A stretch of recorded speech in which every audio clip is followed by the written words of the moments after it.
ওয়ালাইকুম গাইস। তো আজকে সারা দিন ধরে যে রান্নাঘর গুছিয়েছি, এটা হচ্ছে আমার সবথেকে পছন্দের জায়গা বলতে পারেন। সকাল থেকে আজকে সারাদিন এগুলো আর কি গুছিয়েছি। তো যাই হোক, এগুলো র্যাক ট্যাক সব পরিষ্কার করেছি, একটু চেঞ্জ করে এদিক ওদিক করে রেখেছি। এই যে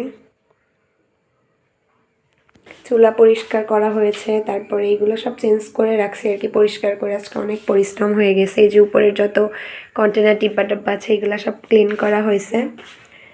সব কিছু পরিষ্কার করে গুছিয়ে একটু আগে, মানে আমার আজকে খেতে খেতে প্রায় বিকাল পার হয়ে গেছে, সন্ধ্যা হয়ে গেছে। এই র্যাকটা পুরো পরিষ্কার করা হয়েছে। আরও থালা বাসন আছে যেগুলো সাইড করে রাখছে, এখন এখানে রাখা হয়নি।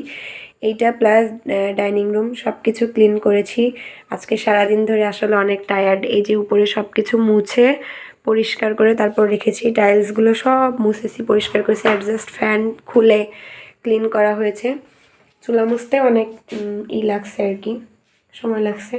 তো এই হচ্ছে, আপনাদের সাথে যেহেতু অগোছালো রান্নাঘর, অগোছালো বাসা শেয়ার করেছিলাম, যার জন্য গোছালোটা একটু শেয়ার করে দিলাম। সবাই ভালো থাকবেন, সুস্থ থাকবেন। আসসালামু আলাইকুম।